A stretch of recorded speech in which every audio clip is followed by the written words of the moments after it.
Recording, audio also going, and that means we count it down in the traditional way of 3, 2, 1. I work hard all day, and after doing a man's work, I want a man's cigarette.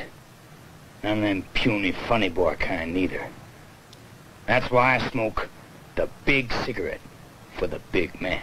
Are you boys here to look at the refrigerator?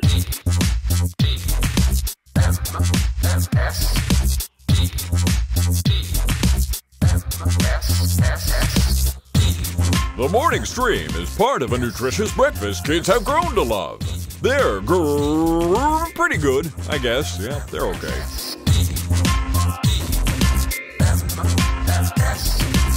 Good morning, everyone. Welcome to TMS. It's Tuesday, July 26, 2022. I'm Scott Johnson. That's Brian Ibbett. Hi.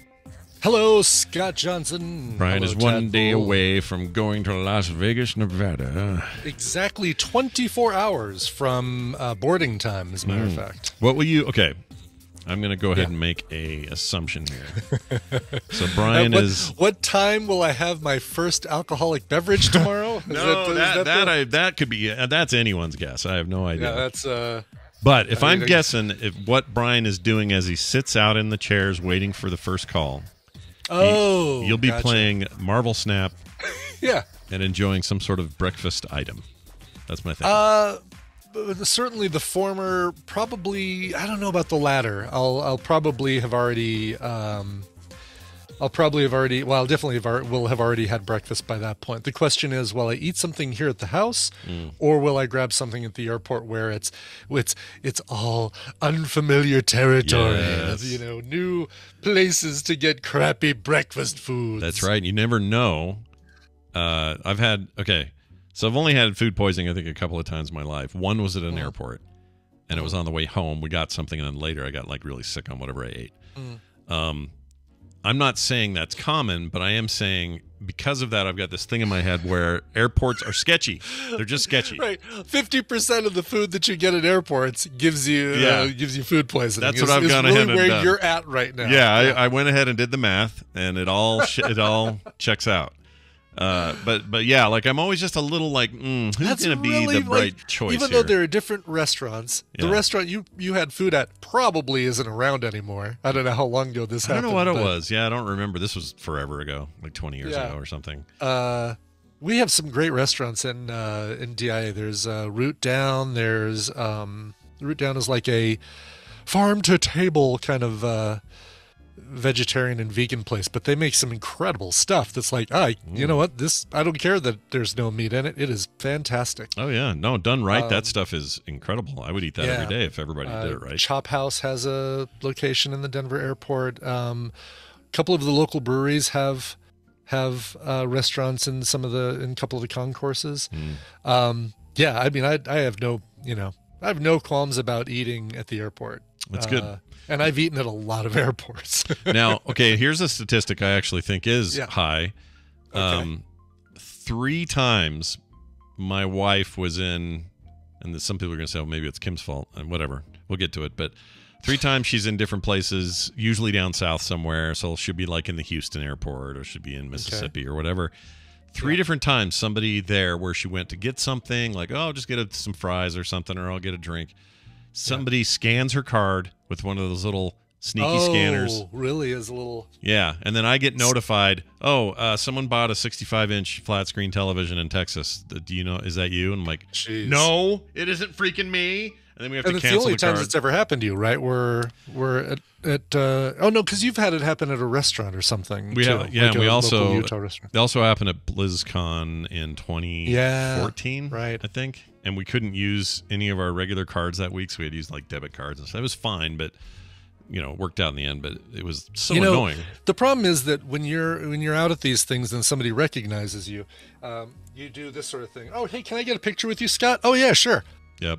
And then you hold up your my credit card. Yeah. For people not watching the stream, you're holding up your card while you're taking a picture. Yeah, I don't do any pictures without my credit card held up. I want them to see that I have spending power. You know what I mean?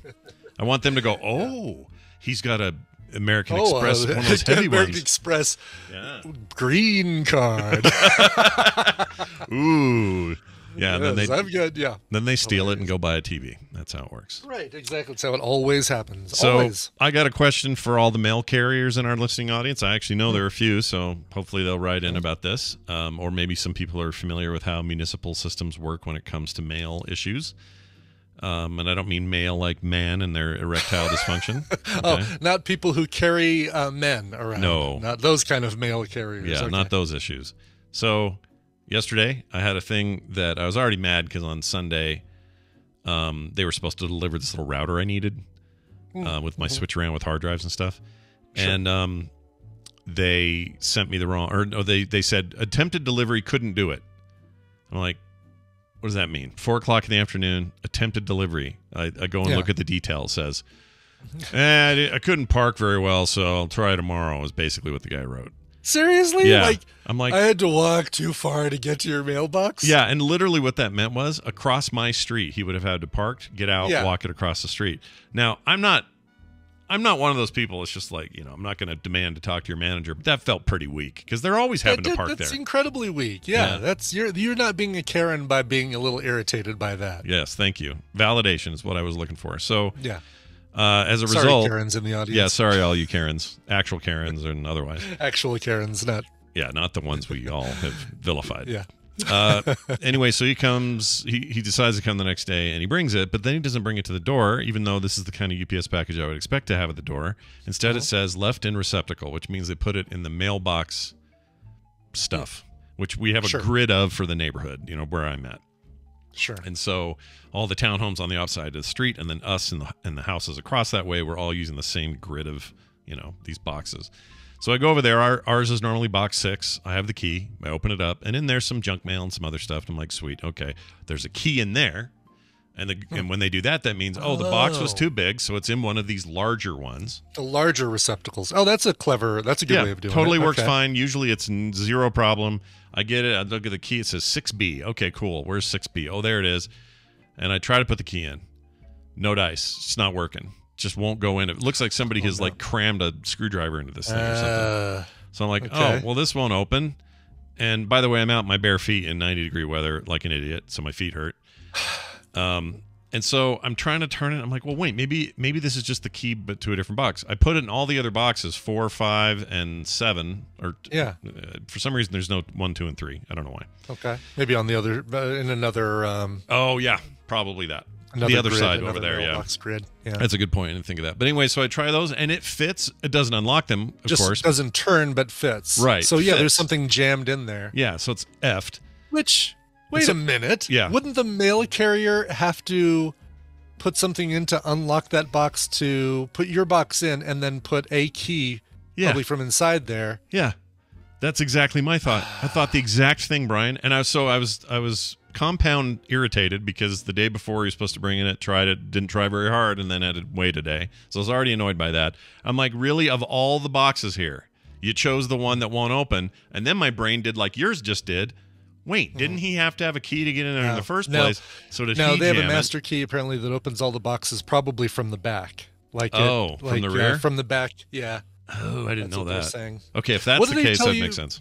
Yeah. What do they tell you to do with that key? Like, let's say it did work, you opened it, you get your router out, and Bob's your uncle. What do you do with the key? Do you just leave it in the front? Yes, and it stays. It once you've turned it, come back out. It doesn't come back out unless they come do whatever they push a little bit. I gotcha. Yeah. Okay. Oh, interesting. So that makes sense. And maybe what happened here, some kid saw a key dangling and went, ooh, if I get this key out, I can use it later when there's a box in there, and then jammed it, wrecked it or something.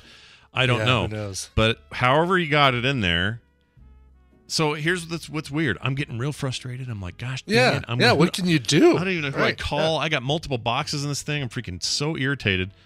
And then I just, for the heck of it, took that same key and kind of pried the bottom of the door, and it just popped open. It's not how that's supposed to work, is it? No, that's definitely not. That seems like hey, what a salute. Oh, that's kind of bad. Yeah, that's actually bad. It's actually really bad. And there was stuff in there that had somebody come and taken it would have been real bad. So I took it, my discreet brown non-labeled packaging. Your brown paper wrapper magazines. Yeah, just kidding. None of that was in there. Anyway, I get these things, including my router, out of there, and I just thought, okay, well, that was dumb on every level, and I don't know who to talk to. Do I wait for a mail person? Because I don't think the UPS guy normally uses that thing. Do I call somebody? I don't know what to do. I almost think you, your homeowners association possibly, or sadly you've got to call USPS and maybe I do that. I'd be surprised if your homeowners association has a master key. Obviously, the post office certainly would. You'd think so. I would assume so. Yeah. I don't know. And then I thought, well, maybe today because they always come around 1 p.m. Maybe I'll just have an alarm at about 12:50 to just remind me to go out there and just see. Someone pulls up, hey, real quick, I was curious, this thing was, I'll explain the story to them and see if they'll do anything. I don't know. But freaking UPS, bring it to my door like you always do. I got treats and snacks there, got drinks for you. Yeah, Kim will make you a pie. Yeah, you want a pie? We'll make you a pie. You want some jambalaya? Got a whole bowl here, hot and fresh for you. Freaking, I was so annoyed, but it came. It's here. It's working. Everything's fine. My hard drives are backing up beautifully. Oh, quick shout out. I know I talked to you about this, but I'm going to mention it to anyone out there who might be using Macs. You might all think, oh, the only way to do anything is Time Machine with backups. Incorrect. I didn't know about this utility. Brian, I guess you used it for years. I didn't even know. Oh my God. Yeah, I've been using it. Like the first copy I ever bought, or when I got in their ecosystem, was in the 90s when I was at media marketing. Oh wow! I remember getting it. Yeah, that's a long time. That's a long time. Or whenever it was I could first download it, because I don't think I ever got discs from them. So maybe weird. it was 2000s, but still, it's been a while. Well, it's called Carbon Copy Cleaner. Sorry, Cloner. Yeah. CCC. Cleaning your carbon copies. Yeah, always cleaning your carbon. It does everything that Time Machine does now, but with a whole bunch of other options for just, you want to clone a drive, do that. You want to do another kind of daily maintenance run on a drive, you can do that. You want to do a Time Machine style backup where you're like, show me the incremental changes and let me go back a few days and get the old file, that stuff, you can do that. It's awesome, and it was only $39, and I'm freaking loving it. Yeah. And guess what I don't use anymore? Time Machine! Because it irritated me with that last drive problem. Yeah, I guess so. Like you were having, it was just hanging, right? Oh, it was horrible. And it's the drive. Yeah. It's not Time Machine's fault, but yeah. I'm also happy just to find something that has a few more options to it. So it's pretty cool. Sure. No, it's really good. We used to use it all the time for our work computers because we'd always get these Performas for the training system or the training room, and we'd have a master ISO copy, and it would basically just be the fresh, untampered with version of the systems that needed to go on all those computers. So we basically just used Carbon Copy Cloner to set all those up. Yeah, chat room says it reminds me that it was good that they didn't spell everything with a K. Because that'd be KKK. Yeah, for sure. Yes, exactly. We don't want that. That's a real smart move they made there. Hey, we talked about bees some. Bees.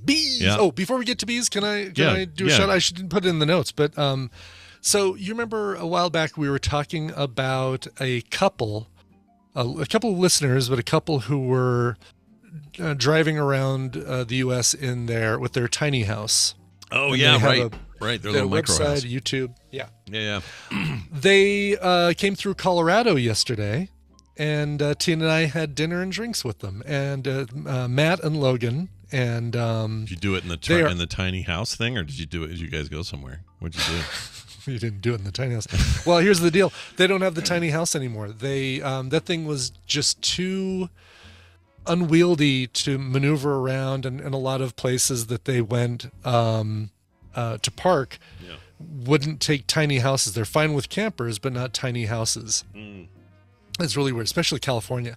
So now they have an Airstream, and basically they scaled down their whole life down to the tiny house, and then they scaled down the tiny house just a little bit further down to the Airstream. And but they didn't bring the Airstream, but they showed us photos. They actually had photos too of the tiny house as well, and it's so cool in there, and the tiny house is really freaking rad too. Yeah. Like That stuff's awesome. Was the tiny house like a container converted or something? Or is it? No, but it was probably about the width and height of a container, but about, half the length or 2/3 the length or something. But they are, they're the nicest couple. She does cardiology work. So she's able to find hospitals that need somebody for a 3-month stint. Stint.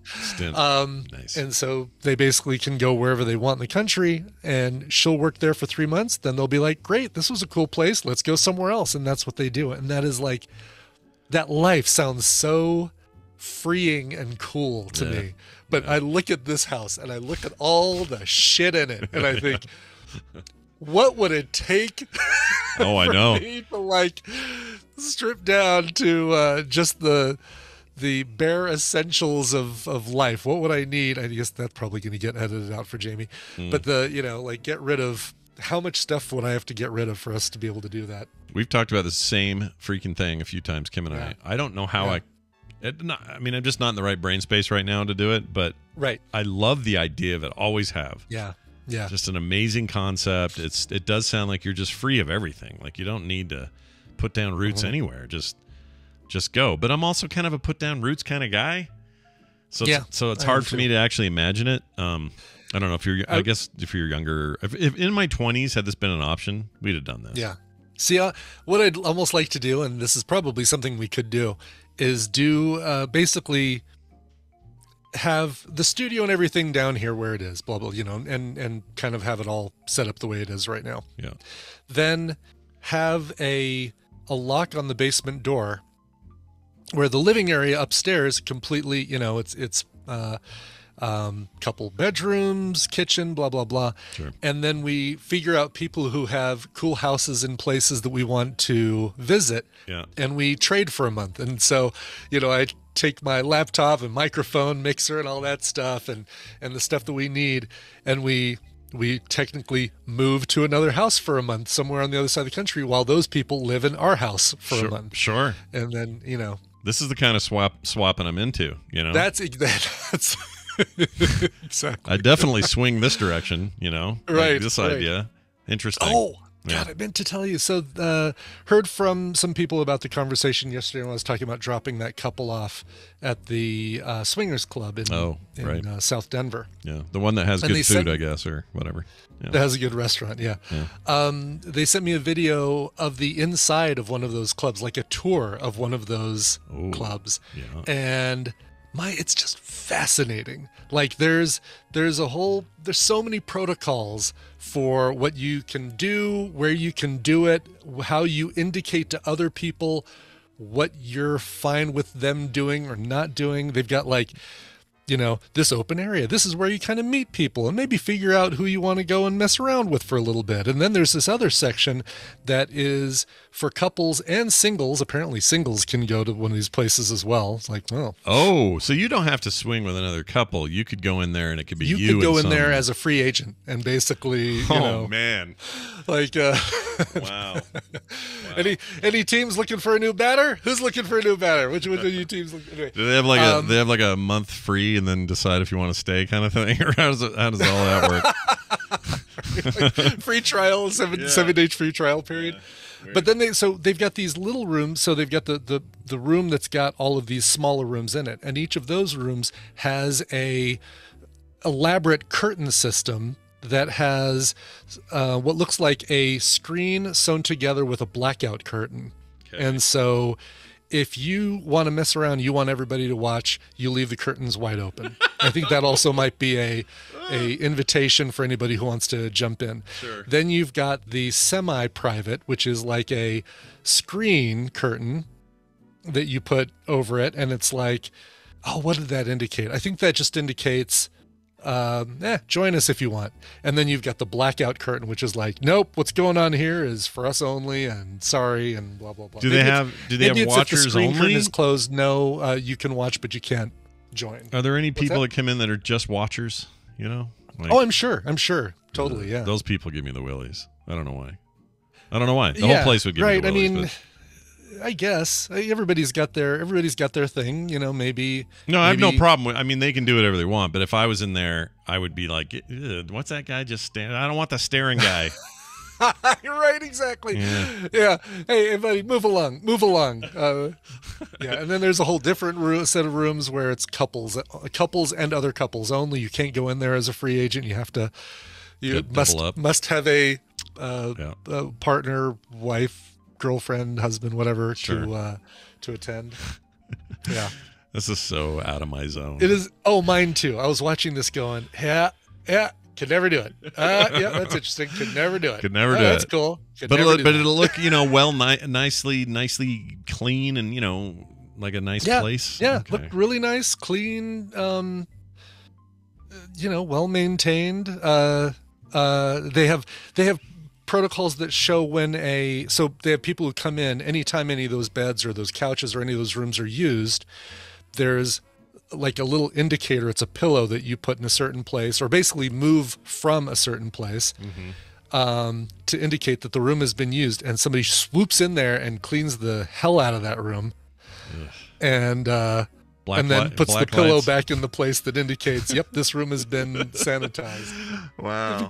Big rolls of towels rolled up towels next to each room. Like, okay, now I'm having to visualize why you need a towel. Yeah, like I feel like it's Ejaculation Nation in there, and you'd have to really you'd have the night crew come in and really hose the place down. I don't know. That's right. No black lights allowed in these clubs, by the way.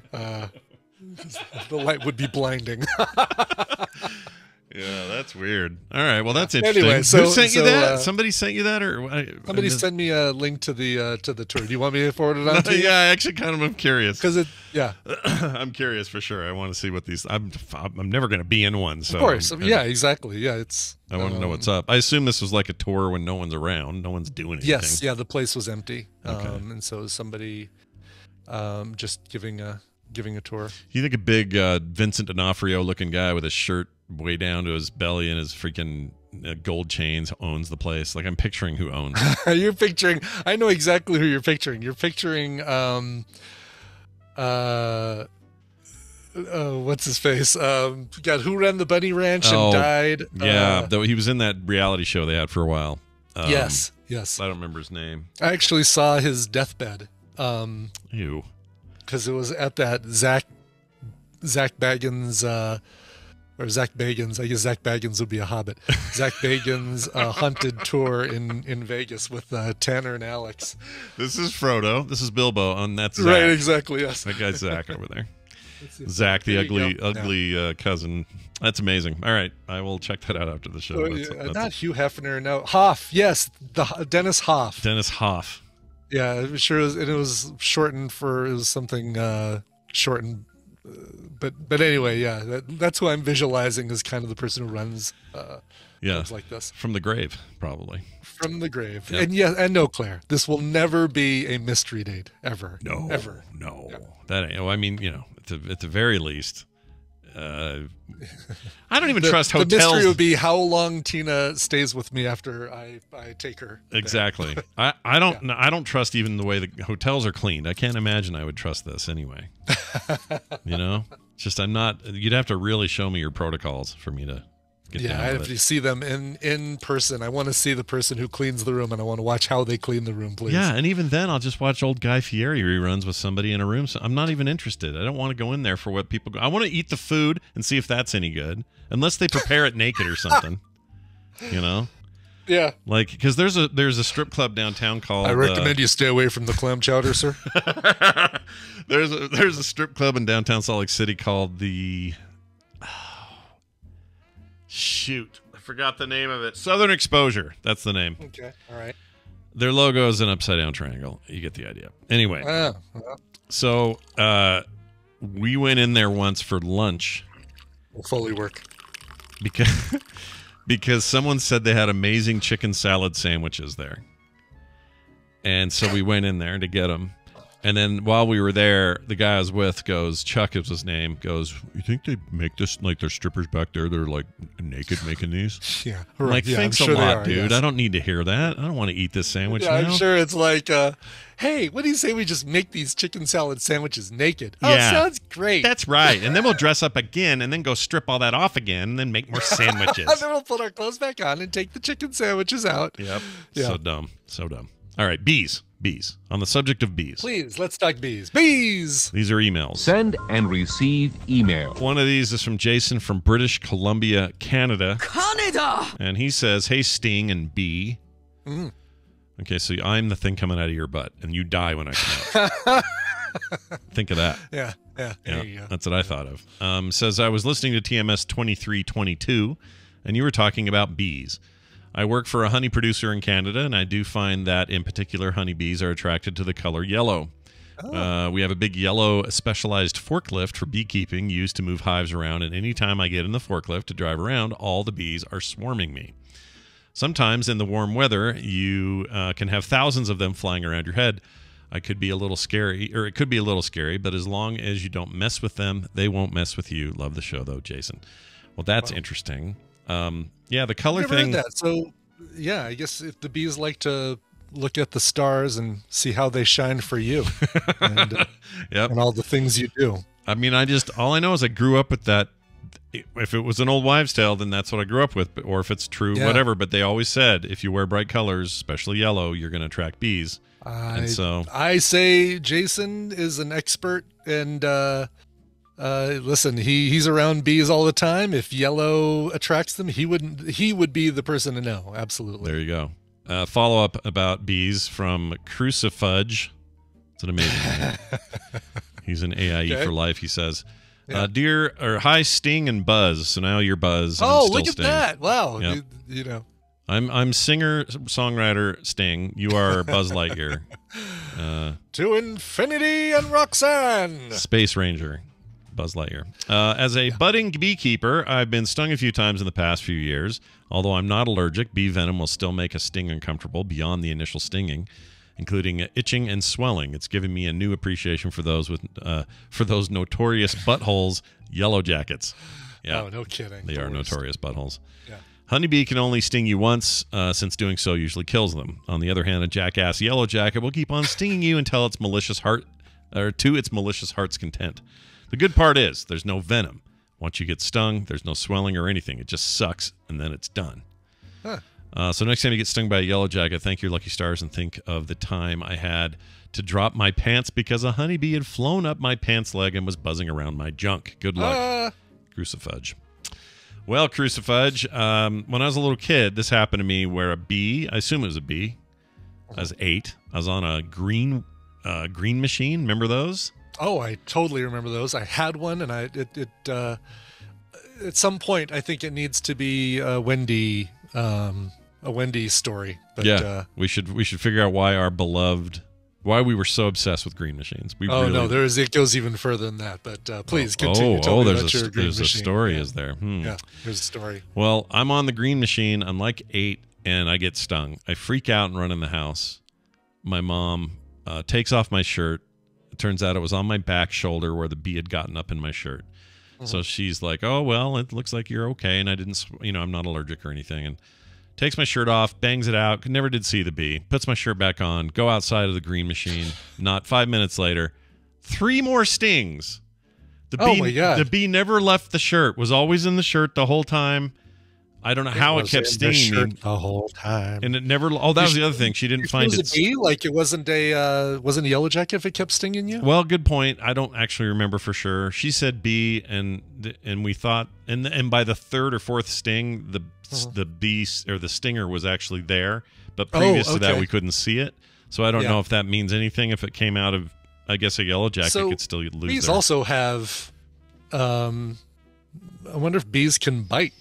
You know, I mean, could you have gotten bitten and then finally he's like, screw it, I'm just going to sting. I know I'm going to die, but I just got to sting this jerk. Yeah, one bitten, twice stung, as the old phrase goes. I don't know, but I remember being I remember hating that, and for the rest of my life now, I still to this day, I see a bee and I'm like, stay over there! Like I just get really freaked out about bees.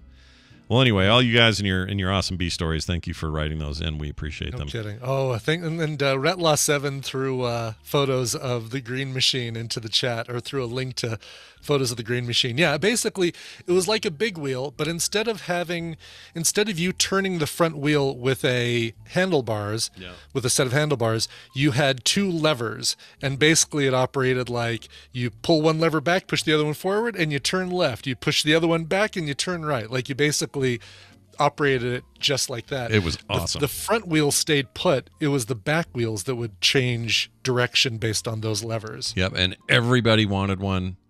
It was the most like sought after gift that year. It's all anybody wanted if you're if a kid of a certain age. Yeah, I mean, the story that, maybe needs to come out with Wendy is that when we lived in an apartment, I had one of these. I begged for it, finally got it for Christmas from my dad, but we didn't have a place to put it inside the apartment. I don't know why. Would have fit just fine. Yeah. Or my mom didn't want me to bring the apartment or something like that. And so, and a lot of kids had bicycles and tricycles like sitting outside their door. It's funny because you wouldn't think about doing that now, but back then they usually didn't get messed with. But because these things were so sought after and idolized by other kids, one day I came out and my green machine was gone. And then later on that same day, I saw it in the apartment dumpster, like wrecked. Like, in other words, these other kids, whoever did it, were so jealous that I had one. It wasn't that they wanted to take it and steal it and have it themselves. Yeah. They wanted to destroy it so I didn't have it. And that, I think, has been something that's stuck with me my whole life about like protecting my stuff and being very like paranoid about leaving anything where somebody could get it. And that sort of thing. You locked in on that. That's interesting. I did. That was I can remember the way I felt when I rounded the corner and saw the green machine sitting in the dumpster. Yeah, it's like when people come home and their house has been not just burgled, but kind of like wrecked inside. Yeah, that exactly. feeling like of vandalized. Yeah, complete violation of what you thought was sort of sacred. All I know is they let you spin out real good. I remember that. They did. That was the best thing about that. That having the back wheels be the things that turned basically meant that you could. So I guess, what were the brakes on that thing? Was it just the reverse? You like went in reverse with the pedals really quick? I don't remember. I think yes. And you could use that to your like spin ability as well. So you could like stop without, but you'd kind of turn around. Yeah. And then turn the lever, pull the levers. The video I just watched, these kids are all wearing helmets. We did not do that. No way, really? Oh my gosh, yeah, definitely no. Nope. None of those in our green machine life. Yeah, man, it was like the late 70s, early 80s. We didn't. Not even on bikes, not even on skateboards. I didn't have a helmet until I became an adult and got a bike. And like, oh, we have to wear these now? Okay, that's fine. And most motorcycle people I knew back then didn't wear them. And also a lot more people probably died as a result. Yeah. So that's kind of why that happened. All right. Well, that was all good and well. Let's move from green machines to a little bit of news. Good morning, everybody. In the news this morning, good morning. It's time for the news, brought to you by Cord Killers. Yeah, we're going to talk about a show that features 2 people who aren't on this show today. Tom Merritt and Brian Brushwood. And, of course, Bryce, who is way more like the last time I was on there, Bryce barely said anything on the show. This time, last night, he was on there a lot, which is great. I love Bryce. Yeah, he's great. Last night we talked all about the new MCU phases 4, 5, and 6. We talked about a whole bunch of Netflix stuff with their quarter earnings and their firm stance on no, we're not going to go to the week by week delivery of shows, but we still want to give everybody the chance to binge everything as soon as day one. Anyway, I was on the show last night. It was a lot of fun. Go check out Cord Killers wherever you get your Cord Killer podcasts. Yes, the Cord Killer podcast, available wherever Cord Killers happens. Exactly. Martha Stewart in the news. Yeah. Oh, that's good. Back in jail. Just a good thing. Just kidding. She's not back in jail. A coyote attacked her ranch thing she's got and killed 6 of her peacocks. All right, these are peacock, not the pluses. Owning 6 peacocks, or owning however many peacocks she has, 6 less now. I don't know how many she has total. Yeah, isn't that just like I have a lot of money. They're not companions. She's not like, oh yeah, these are the peacocks that I hang out with day in and day out, and we cuddle by the fire, or they sit on my lap, or whatever. That's just like I have a lot of money. I want peacocks. Yeah, I'm going to get a peacock. And then, Peacock Plus, if I'm really feeling like not watching commercials, you'll get that. Nice. The coyote killed 6 of these damn things. Let's see. These were, I guess she shows them on Instagram a lot, so that's why people really? know about it. Okay. So, well, that proves,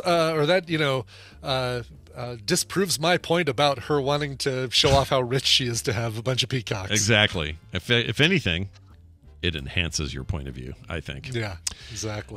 It was a brazen daylight attack. The lifestyle maven confirmed Saturday via social media. Rest in peace, beautiful blue boy, she says. The coyotes came in broad daylight and devoured him and 5 others, including the magnificent white boy.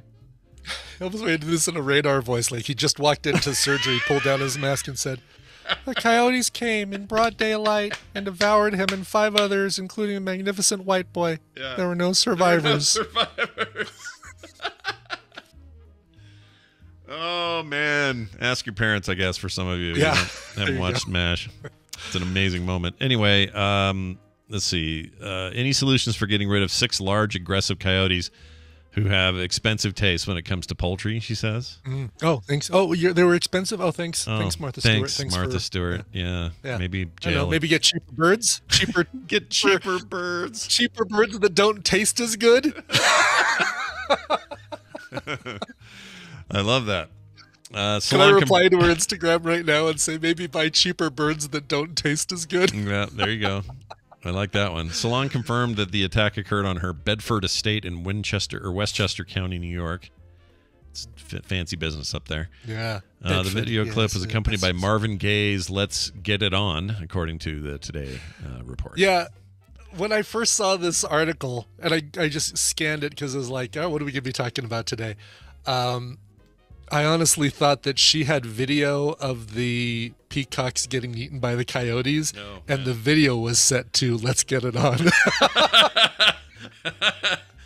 Nope. And I really wish that was the thing, right? Why doesn't she have, I don't know how many acres she has, but it's probably big enough that these things can't be watched all the time, right? Like, you can't keep your eye on every peacock. I don't know. I mean, if you can afford peacocks, you can afford security or a big fence or something. Yeah. I kind of feel like she... Be on the lookout for 6 coyotes with giant feathers sticking out of their mouths. My experience, rainbows. My experience with peacocks is they're kind of jerks. Never really ran into one that was like nice. Like the ones at the zoo, they all kind of walk around. You're like, oh, look at this. And you get close to it and it's like, bah! And like hisses at you. Oh, yeah. No, you can hear them when you're at the zoo making those noises. I hate them. Yeah, F peacocks. Be on the lookout for 6 coyotes who howl like this. Bung, bung, bung.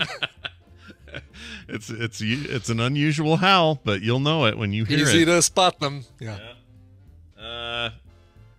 Oh, yeah, Snoop Dogg should go over and help her. They're pals. There you go. Why isn't Snoop Dogg watching her place when she's out? Yeah. A brazen daylight attack. She'd say, "What should I do, Snoop?" And he'll say, "Smoke weed every day." Doctors in Egypt have extracted a mobile phone from a patient's stomach. Tasty. They removed a mobile phone from the stomach of a patient who swallowed the device several months ago. So it's been in there for a while. I knew a lady who swallowed a phone. I don't know why she swallowed Perhaps the phone. she's stoned. I guess she's boned. Like that. That's probably the better one, yeah. Aswan University Hospital admitted the patient on Friday after suffering severe abdominal pain. I wonder if he told him right away. Well, I did swallow a phone 2 months ago. It seems, why would you wait multiple months? You know what? Now I'm having stomach aches. Yeah, weird. Don't feel great. Feel these vibrations every once in a while. I wonder how the battery did. I don't think it's like a full-on like smartphone. I think it's a like a little flippy The burner flip phone. phone. It would have to be, right? Yeah, like more like I could a Nokia. probably swallow. We had a God, what was it called? When Tristan was young, we before cell phones were as prevalent as they are now, we had a little phone for him that basically had 3 buttons on it. It was like, you know, for any age of your kid, because it had a picture of mom on it, had a picture of dad on it, had a picture of the police on it, and he could push any of those. Like, it would basically call our phones or the police if he was in trouble. Sure. I could have swallowed that thing. That thing was small enough. Yeah, and from the photo, they don't really give you a lot of detail, but it's pretty much like this. You get him? Did you get him? What is it? What'd you get? Ew. Yeah. Is that a mosquito? he? Like a fruit fly? What do we got there? It's like a little gnat. Ugh. Eat it. Eat it. I'm not going to eat it. Oh, I eat would. it on the air. Come on. That's just gross. I would do it, but there's really no point. We're not that kind of show. No, we're not that kind of show. And we're not, it's not like Nux in the back of the war rig who's starving and a spider comes along. That's right. Doesn't work There that it way. is. I was like, where's my hand sanitizer? Hand sanitizer. That's right. Hans. Don't we have a guy? We have a guy that follows us called Hans Sanitizer, I think. Do we really? Yeah, I think he's in the Patreon. Patreon. I always see him in there. There we go. Anyways, There we go. All clean. See, I'd lick my now I hand can now. lick his hand. It's fine. Clean enough to eat off of. Yep. Eat off Brian's hand. Ew. Anyway, the after examination, they found he was suffering severe infection and stomach cramps. They said that it was originally just a foreign body inside the patient's stomach, but found out later it was a small phone. A small phone? Cell phone. Small cell phone is what I'm trying to say. Small phone. A small phone. This subsequently led to preventing food from being digested and caused painful cramps. Patient's condition is now stable. They got it out. Originally, I thought, well, what'd they do? Go the other direction? They jam a phone up the computer? Right. You know? So this is where it gets interesting, right? The stomach pains weren't caused by the phone itself. It was caused by not being able to eat because the phone was blocking food from making it to the stomach. Yeah, that's right. You tried to down a plate of curry, and there's a phone going, nope. Right. Exactly. Okay. Well, Yep. That's call blocking right there, yo. which means, yeah. Which means, he never thought that swallowing the phone would become a problem until, I guess it did become a problem when I couldn't get food around it. Yeah, and also this article goes into none of this, but I don't understand the motivation. Why'd you swallow the phone? Well, yeah, no, exactly. Tell me those why. look so yummy. Yeah, I'm a sure. Google Pixel? Oh my gosh, that looks delicious. Did he ever say? I can't try to understand why people do things they do. Like, why would you swallow a phone? And then why would you act like everything's fine? Oh, okay, I'm just going to dinner now. Why wouldn't you open with that when you get to the doctor's office? Yeah. Oh, well, I have stomach pains. By the way, a couple months ago I had a phone. I ate a freaking phone. Yeah. You have a phone Might in be your guts. related, but I don't know. Yeah, maybe he was hiding from the police. Could have been one of those deals. Like when they eat paper and stuff, yeah. It's a burper phone. Burper phone. Burper phone. Yeah, no, that was bad. No, It's I kind of like it. I'm not going to. Not even worth, acknowledgement. The court will allow it. Yeah. Speaking of which, look how many mobsters have died. Mobster actors have died in the last month. Look, yeah, no kidding. Paul Sorvino, right? And I forgot that he was played had quite the mafia boss. Yeah, multiple times, but especially in Goodfellas, he was the chief dude in that. Mm-hmm. And then you got your Ray Liotta from the same movie and other movies, often playing a mobster type guy. Then before that, you got the Paulie Walnuts guy from Sopranos passed away. Sopranos, yep. Well, look at that. So, in James Caan, you said James Caan. James Caan. Now with Paul Sorvino, there's no objections. There's the one blockage to me dating his daughter is gone. Yep. His forbidding me from dating Mira Sorvino has now been lifted. Finally. Our chances now. Sorry, Tina. Yeah. I remember him getting all fired up when he found out Weinstein was the reason his daughter got blacklisted because she wouldn't go along with his bullshit. Oh, really? She got kind of blacklisted for a long time after she won her Oscar for what was it she won for? Best. It was Mighty Aphrodite, wasn't it? Was that it? I can't remember what it was. I think so. I always liked her and stuff, but I always just think of her in the Replacement Killers. I freaking love that movie, the John Woo movie, or not John Woo. Yeah. Antoine Fuqua movie. Love it. Love it. Oh, look, she's still just lovely. Yeah, she's great. Nothing wrong with her at all. Give her career back is what I'm getting at, though. Yeah, for sure. Especially with with the Weinstein thing not really behind us as much as it's been finally come out in the open. Yeah, Best Supporting Actress for Mighty Aphrodite. That's it. Yeah, Romeo and Michelle's high school reunion. I think we watched Mimic on Film Sack. Yeah, I love Mimic. Replacement Killers you mentioned. Summer of Sam might be another one for Film Sack. Yeah. But and we did Replacement Killers, I think, didn't we?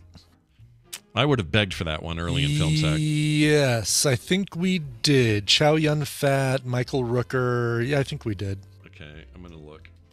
Just to make sure, because this drives me crazy. Quicksack.ly. Here we go. Okay, all right. Replacement. If I could spell it. Yeah, we did. 229 back in 2014. Failing to kill any more because of his conscience, a troubled hitman seeks aid from a forger to help him get his papers to China. However, the drug lord has hired replacements to finish the job and kill the hitman. Ooh.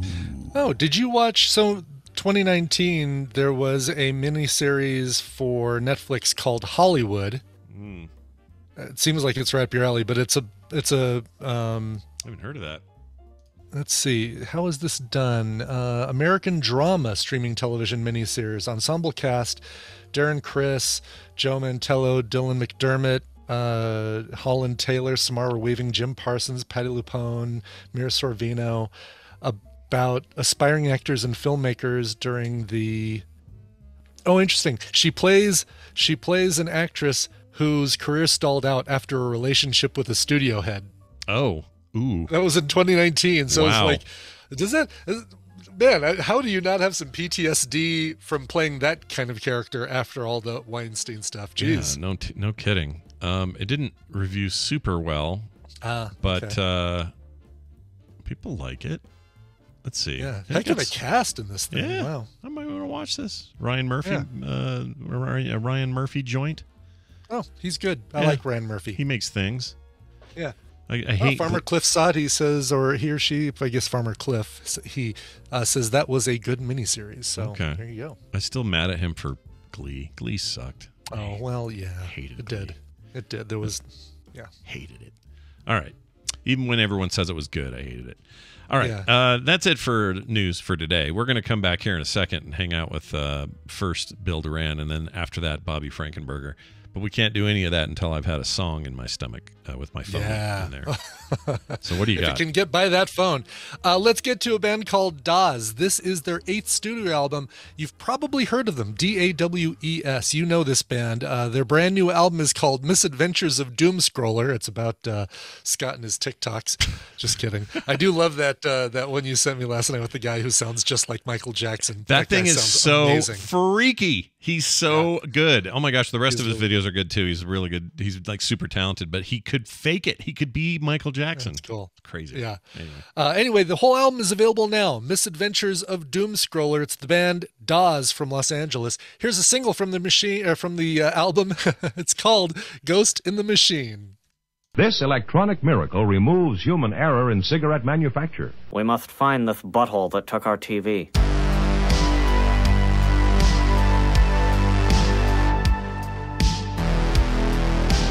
A ticking time bomb spells trouble for Scott and Brian.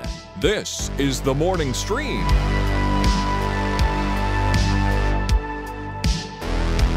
All right, we're back. Remind me who that was. Yeah, that was the band Dawes from their brand new album Misadventures of Doomscroller, and a great little bluesy rocker called Ghost in the Machine. Nice. What's that remind me of? I guess Ghost in the Machine. Like the Police album that had them as pixels, not pixels, as digital clock faces. Those they don't like each other anymore, right? The band. Sting doesn't like Andy Summers and Stuart Copeland, but I think Stuart and Andy like each other just fine. But they don't. Do they not like him? Like, is it kind of a mutual thing where Sting annoys them, they annoy Sting? I think so. Yeah, I think that they just had a lot of fights in that band, and they didn't end things amicably.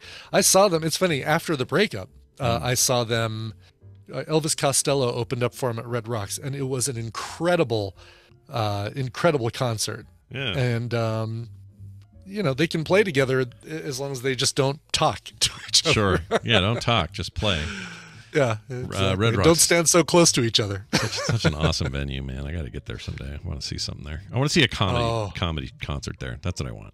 I don't know why. Really? I just do. I think you want to see something with music and acoustics. Do I? I get why you'd want to see, because you like comedy concerts, right? Yeah, But I do. I enjoy them. it almost feels like a waste to see a comedy show there because of how those giant stone walls can affect the music in ways that other amphitheaters can't. It's a fair point.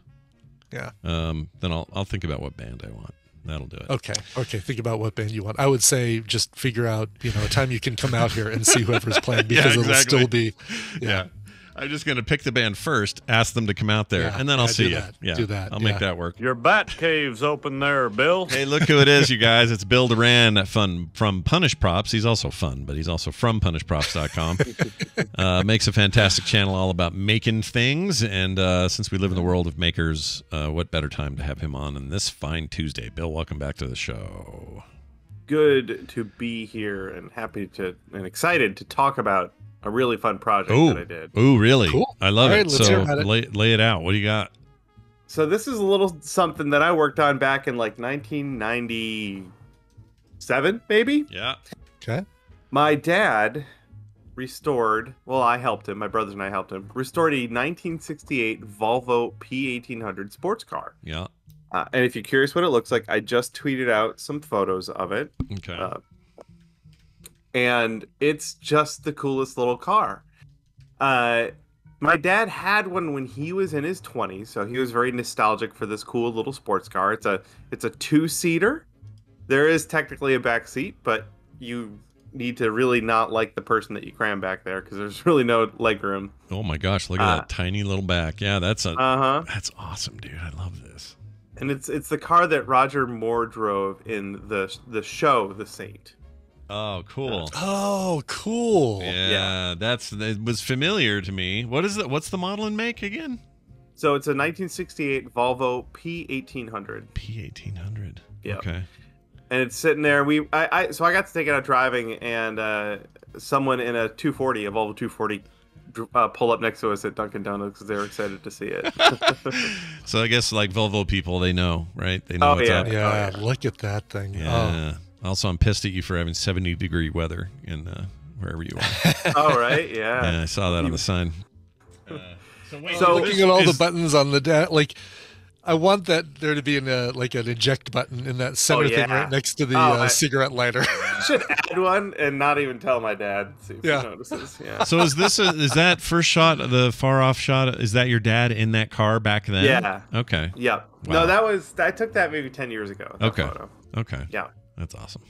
Freaking So this was a huge project. We ended up getting our hands on, I think, 3 cars. The one main car and then 2 other kind of wrecked cars that were donors. And we ended up pulling parts off of those to kind of build one complete car. And it took us a couple of years, both to collect all the parts and cars and to do all of the work. But I'll tell you what, we learned everything about that car, both inside and out. I'll bet. Yeah, we used to call those. My dad used to do some of this stuff as well, pull from other cars and add them to a different car, and he called them a Franken car back then, because there was always parts from this came from a Honda, but we're putting it in a Volkswagen. No one will ever know, But he loved doing that. We did a lot of that. We had a lot of Saabs, and we had an attic full of Saab parts. And if we could get a wreck that we could pull the parts off, we'd do it, because we did all the work on the cars ourselves. That's we really had all cool. The parts. Very cool. And this car resides where right now? This is up in New York still? Yeah, this is in where my parents live in upstate New York. Nice. So it took, like I said, it took a ton of work. We took everything off that car. The leather seats were reupholstered. The car body was completely stripped of paint, and we had it repainted. Mm-hmm. The bumpers got re-chromed. All the brake lines and electricals got reran. Every single component, since we had to repaint the body, everything had to come off of it. So everything got taken off, everything got cleaned, everything got repainted, and everything got put back together. Nice. What was the time? What's time to complete for this thing from start to finish, do you think?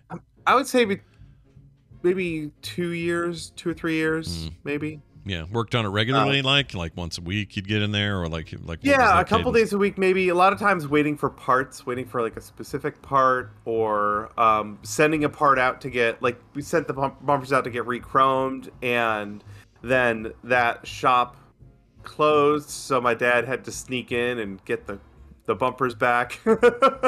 Like, or the shop closed up for good. I mean it, and he didn't. Yeah, so it was an adventure. There were a lot of weird things like that where we'd have to wait for something or steal part of our car back or whatever. And it still runs. He can get in there, turn it over, and go. It does, yeah. It's weird. So it has a choke. You got to pull the choke out a little bit to get it started. Yeah. It also requires a lead additive to the gas. You have to add lead to the gas. Oh, So really? There's Oh, no more there it leaded is. gas you have to do. Yeah.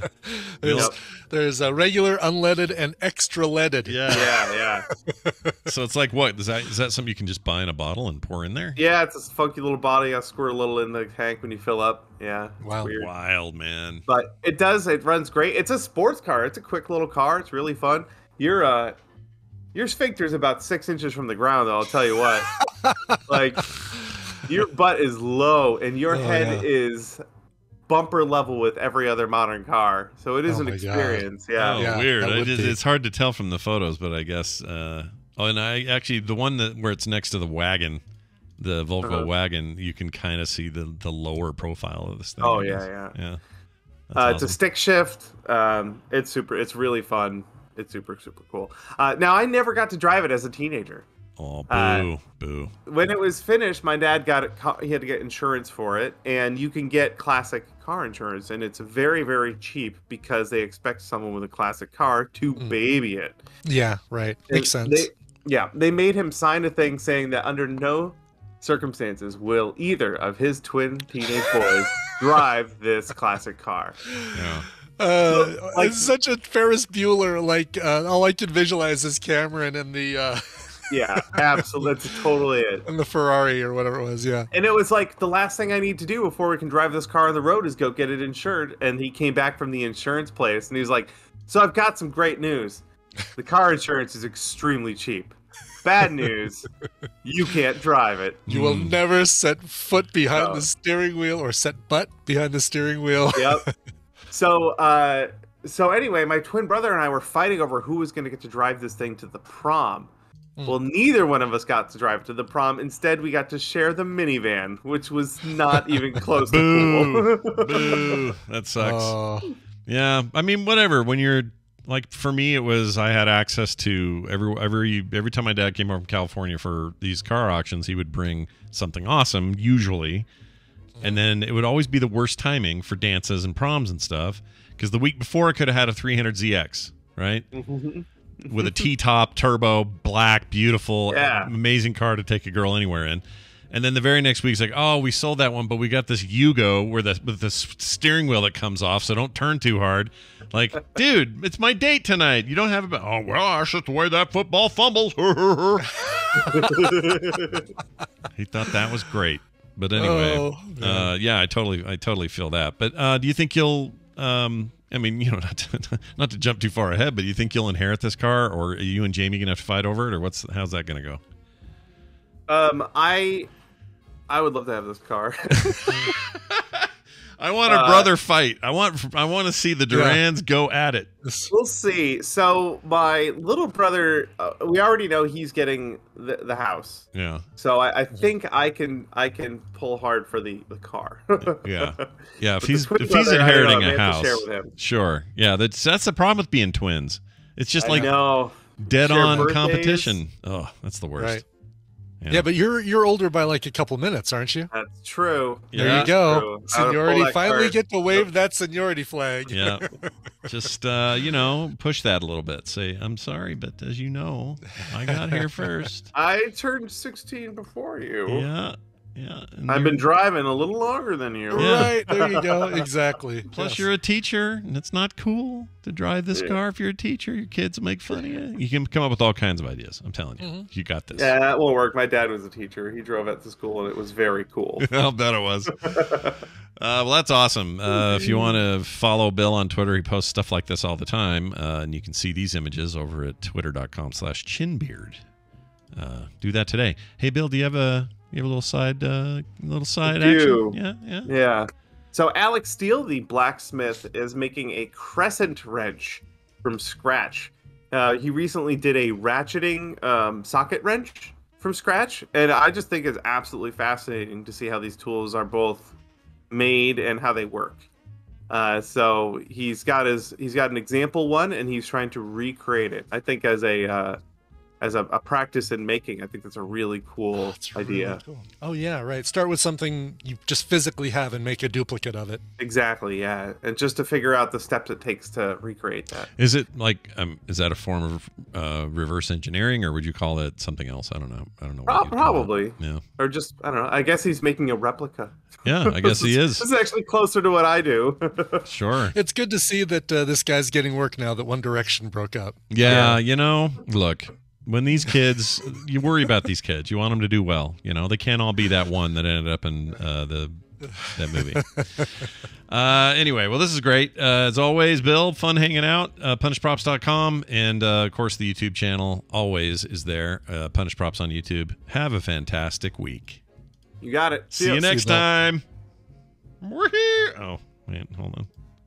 There we go. Yeah, Bill got to hang out recently with Joel Telling, and I forgot to ask him about that. Joel Telling, the 3D printing nerd. Yeah, that guy's we should have poked him on that. Guy's great. He's just so cool. Him and I don't know if I've been watching another 3D printing YouTube dude named Uncle Jesse, and that guy's good too.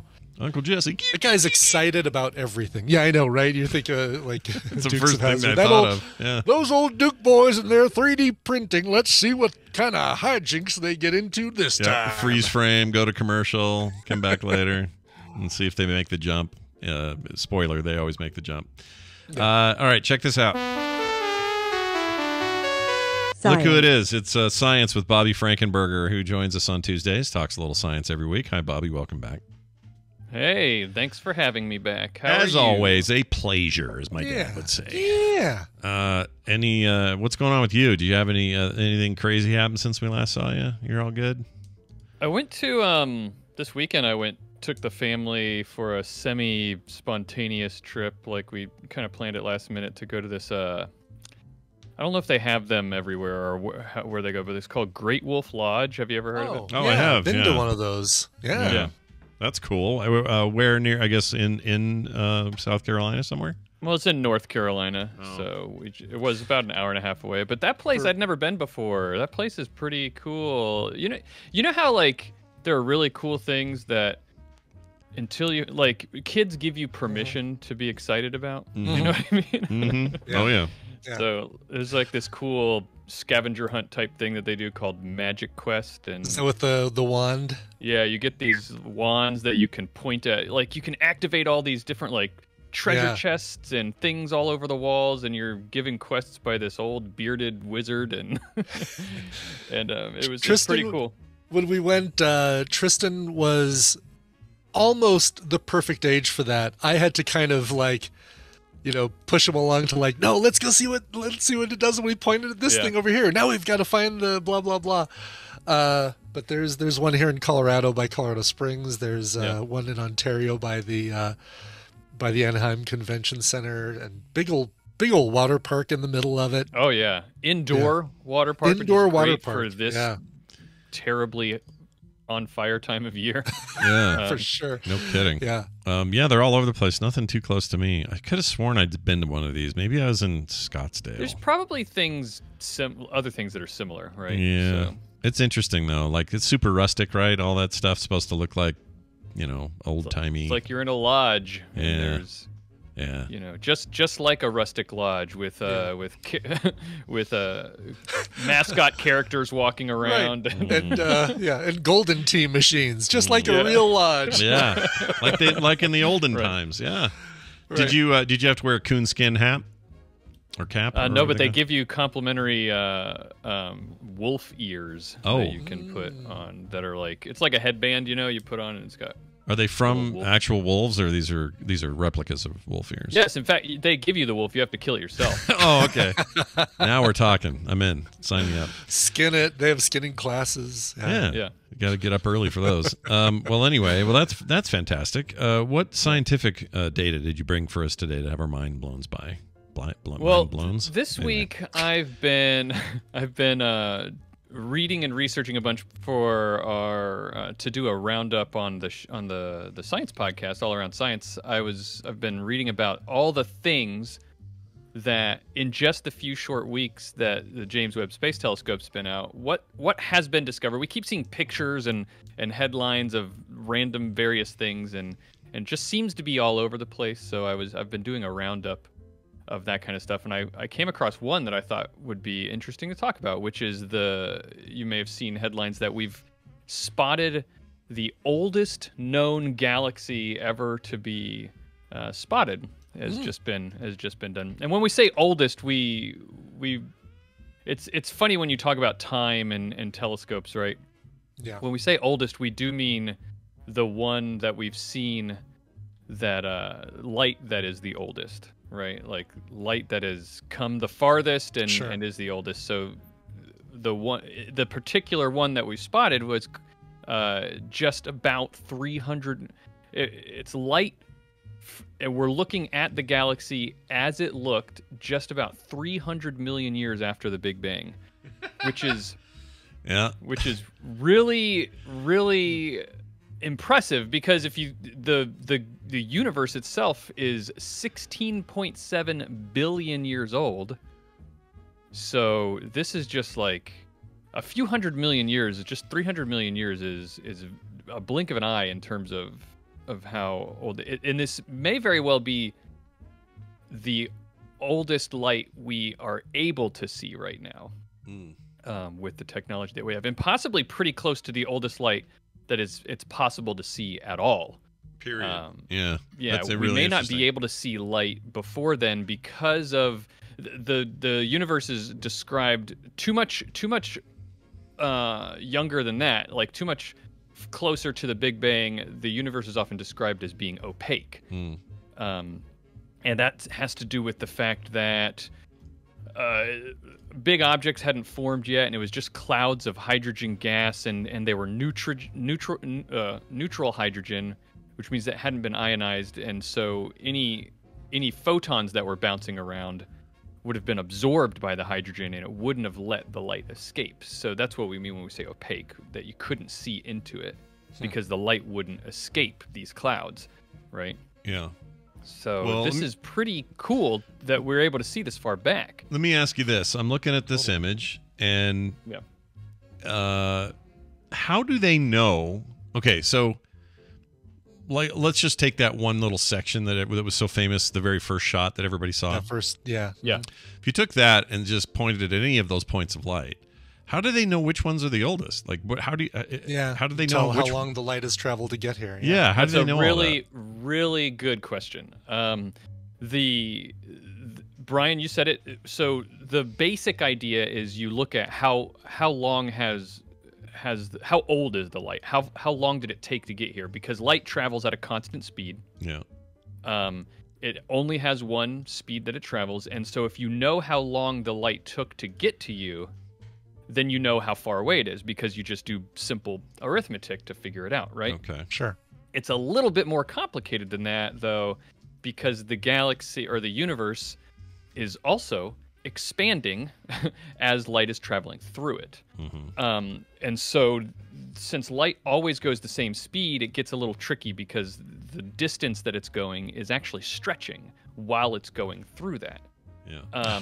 Wow. And so you have to get really, really creative and figure things out. But the short answer, or the medium length answer to your question, I guess. I think I already blew past the short answer explanation. But the answer to your question is that they measure the redshift of the light.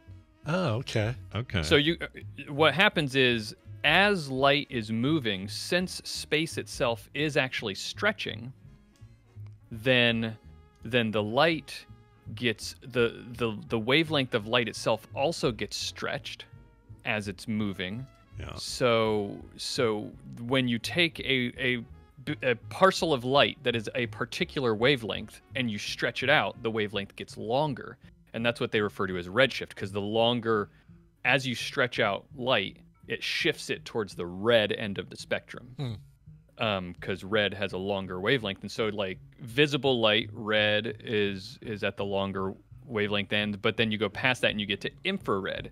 And as you may know from reading or me blathering on about it sometimes, this particular telescope is very specifically designed to look at infrared light.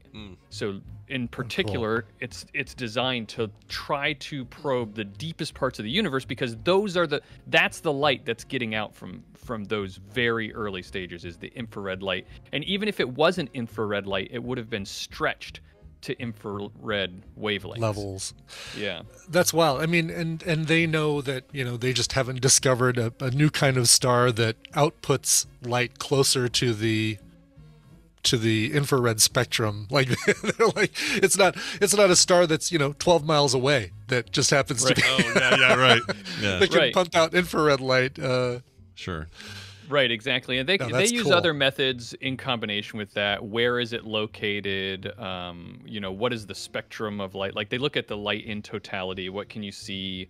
Does it look like it's being warped and shifted around other things that would indicate that it's behind other things? They look at all sorts of things. One of the cool ways they identified that this was as old as it is, because once you get that far back, you can imagine that it might be harder to pinpoint exactly, is it 300 million years after the Big Bang, or is it 400 million years after the Big Bang? But one of the ways they were able to pinpoint that it was around 300 million years is pretty interesting. Infrared light is actually a wide range of wavelengths, right? They group it into 3 different kinds, but you can chunk it down even further than that. You hear about like near infrared, mid-infrared, and far infrared, and these are just dividing the range of wavelengths up into different chunks, right? Right. And so what they know about the universe at this time was, as I said, light was just starting to escape these hydrogen clouds, because hydrogen was just starting to coalesce and come together into larger packets and chunks and begin to gather energy enough and basically thin out, in a way, space, so light could get out. But as that happened, only certain parts of light would be able to escape at a time. It wasn't like none of the light could get out and then suddenly all the light could get out. What would happen is, as it slowly thinned out, some of the infrared at longer wavelengths would be able to escape. And then, but shorter wavelengths of infrared would still be trapped. And then as it thinned out some more, even, mid-range infrared might be able to escape. And so, and kind of like that. So what they were able to do is look at this galaxy, and because this telescope can really look at light in a bunch of different tiny bands of infrared wavelengths, they were able to take the same picture in multiple exposures of different wavelengths of infrared, and they were able to just basically one at a time look at them and see, okay, we can see that galaxy now. Let's look at a shorter wavelength. We can still see it, and then once they get short enough, it disappears. Oh, wow. So that's that's really cool. That's wild. Yeah, and so they know that, light is escaping at these wavelengths, but not these ones. So that tells you even more information about how far away it is, how old the universe was, or how young it was really at that time, and all this kind of stuff. It's just amazing, cool things that they're able to do with this telescope now that they're able to collect such high detail infrared light that could never have been done, because that telescope is 1.5 million miles away, or kilometers away. What are the reasons why this may be? I don't know if this is a whole other subject for a different day, but why are we getting so much lens flare on the new images, and the Hubble stuff didn't have all that? What is that? J.J. Abrams was a sponsor. That's what I thought. Yeah, exactly. He's directing the whole thing. But also, fortunately for him, it's actually just part of the way that the telescope is constructed. Those flares that you're seeing actually, every every time you see a flare, it's a certain exactly the same number of flares in every star if you look closely enough. And it's because each of those lines, those rays radiating out from a star, corresponds to where two of the mirrors from the telescope actually come together. And so that's why you're seeing that. It's just a refraction pattern as a result of how the mirrors are constructed. Interesting. In fact, you still see that same sort of pattern with Hubble, but they're a different pattern because they had the mirrors were different, constructed differently. Sure. Yeah, it's fascinating so stuff. Cool. Yeah. You know, since they can gauge the direction that, you know, everything is moving slowly out from the center of the universe, right? Like super duper slowly. Sure. They have a pretty good idea of where the quote unquote center of the universe is.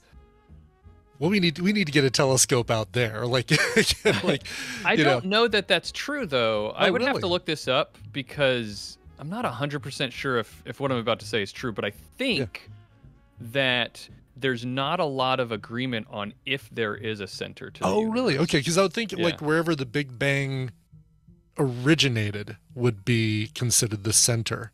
Everything but I moves think out from when that. you talk about the Big Bang and you're talking about like quantum forces that didn't even exist at the Big Bang, and I mean space and time, this is where it gets really weird, is the actual thing, space and time, didn't exist until a certain point after the Big Bang. Because those are actual physical properties of the universe, space and time. Right. And that's about as much as I can say about that because it's very complicated and mathy and I don't understand. But space and time itself are the result of how the physicality of the universe is condensing in a way. It was so hot that space and time, everything had so much energy that space and time couldn't exist. Very, very, fractions of seconds after the Big Bang. It didn't take long for those things to form. But so that's why some people say, like, maybe some people will say the universe is infinite, right?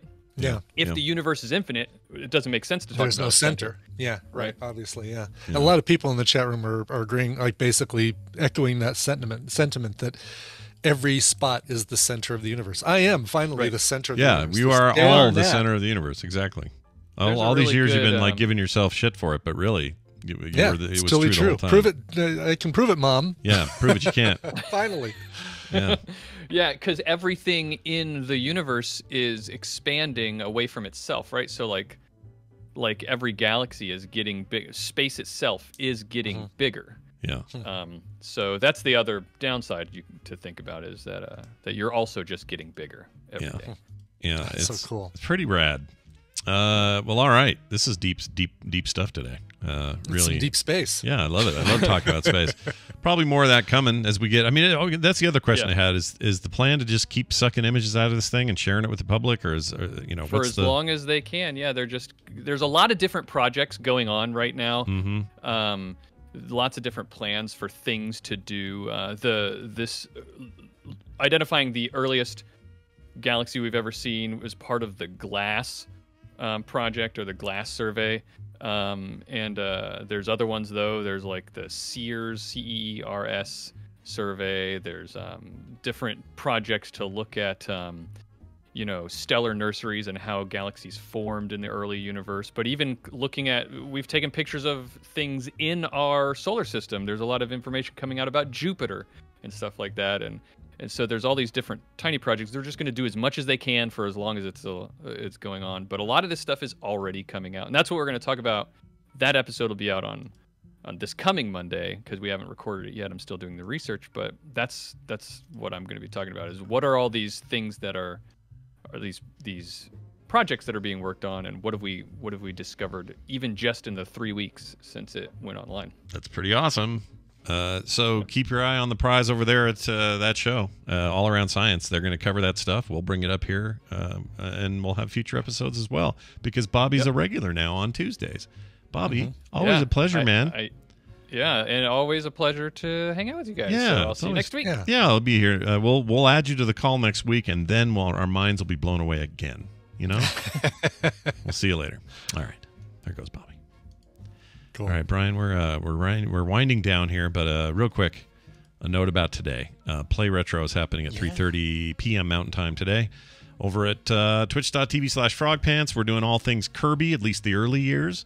So expect a lot of NES through Super NES sort of era of content, but we'll talk a little bit about where the series is now and why the current new game is the highest selling Kirby game of all time. I love Kirby unabashedly, and you might as well. So tune in and find out either live for the show at 3:30, or if you prefer the podcast, you can get that right after. That's me and Brian Dunaway, I should mention. All right. What else? Patreon.com/TMS is how you support this show. I want to thank Vadarung, who has been supporting us since 2014. He's awesome, an all-star, and someone who should be thanked for being here. So if you want to be like Vadarung and start your long haul with us, head on over to patreon.com/TMS and sign up today. Long, fun, pleasant haul of being a TMS supporter. The best haul you could ever haul. The best haul. Yeah. Yes, the best haul. I have the best hauls. Frogpants.com tell me all the time. It's the best haul. All the time. Frogpants.com/TMS is our website, and you can always find us via email, themorningstream@gmail.com. Brian, we got to get out of here, but we can't do it until we have a song, so you must play it. I will do that. Brian wrote in. Wait, was it me? No, I don't remember writing this, so it must have been somebody else. Yeah. Brian wrote in, said, on July 22nd, my wife and I took possession of our first home. Could you play a cover of Iron Maiden's Stranger in a Strange Land for us to move? Seems like an appropriate song. If you can't find a good cover of the song, any cover by or of Iron Maiden would be great. Please feel free to play the song anytime during the week if you already have a request for that day. Blah, blah, blah. We'll be moving and unpacking for several days, probably months. Hey, is it too early to get an sausage? No. Although, I have to find it real fast. Let's see. I don't have it handy. Sausage. Okay, here we go. No, that's not it. Here you go. Sausage. Oh, we need the slow one, though. Sausage. That's good stuff. Still to this day feels like you play a longer version of that clip. Wouldn't it be funny if I was like if I had? I know it'd be totally like I've thought about that being a possibility that you're playing you're playing a very long joke on me about the long con's going to go to about 2028. And I'll finally reveal that I've been doing it the entire time. Exactly. No. I love it. I swear. Just when I think she's about to stop saying and switch to sausage, no, she has more in her. She has more in her. Mm-hmm. Yes. All right. Well, I looked for a good cover of Stranger in a Strange Land. Found a lot of Screamo stuff. Was not happy about that. Wasn't happy with my choices. So I hope you don't mind if I go with another Iron Maiden song being covered. This is probably, they're one of their biggest songs, The Trooper being another one, but Run to the Hills, very popular Iron Maiden song. This is a cover by Steven Seagulls from their 2015 album Farm Machine. It's Iron Maiden's Run to the Hills. I'm sorry, Steven Seagulls? Steven Seagulls. That's amazing. All right. I've played these guys for you before. This is not the first time you've heard I don't know why that name is jumping out to me today. It's really wait till you hear their music. It's even better than you could even expect. I will make sure to take some time after the show. That's fantastic. All right, that's it. Thank you all for being here. We'll be back tomorrow with more. Oh yeah, Kim is sitting in tomorrow. I should mention Brian's traveling. Cool. So it'll be Kim tomorrow. Skim MS. Skim MS tomorrow. Thursday Brian will be there remote. And we'll be doing it normal there. And then Friday, you're home Friday for I'm home Friday for Playdate. We haven't even mentioned Playdate Friday, everybody. Yeah, we're doing a Playdate Friday. Woo! It'll be fun. That's in place of Couch Party, which is in place of PM, which some listeners are still mad at me about. I got to figure out. I am, for those listening who are like, man, I miss having an extra chunk of just audio stuff because that's how I get the show. Sure. I got some ideas, okay? I've been thinking about it. We're going to work with Brian on it. We're going to talk about it. I'm not saying I don't have a solution yet, but we're working on it. I'm not ignoring your pleas, okay? I get it. I totally get where you're coming from. And everyone else who is really enjoying it, well, you'll keep enjoying it because we're not going to end it. We're not going to stop. So it'll work out for everybody in the we end. might add another thing on top of it to appease the people who can't come here live. And it's like, well, yeah, it's great listening to you guys watch Loki, but if I'm not watching it, it's not as fun. Yeah, and I agree with him. It's not. So we'll come up with something. We'll let you know sometime soon. But anyway, Playdate this weekend. That'll do it for us. Thank you all for listening, and we'll see you next time. This show is part of the Frog Pants Network. Frog Pants Network. Get more shows like this at frogpants.com. Frosty-haired chode. Yeah.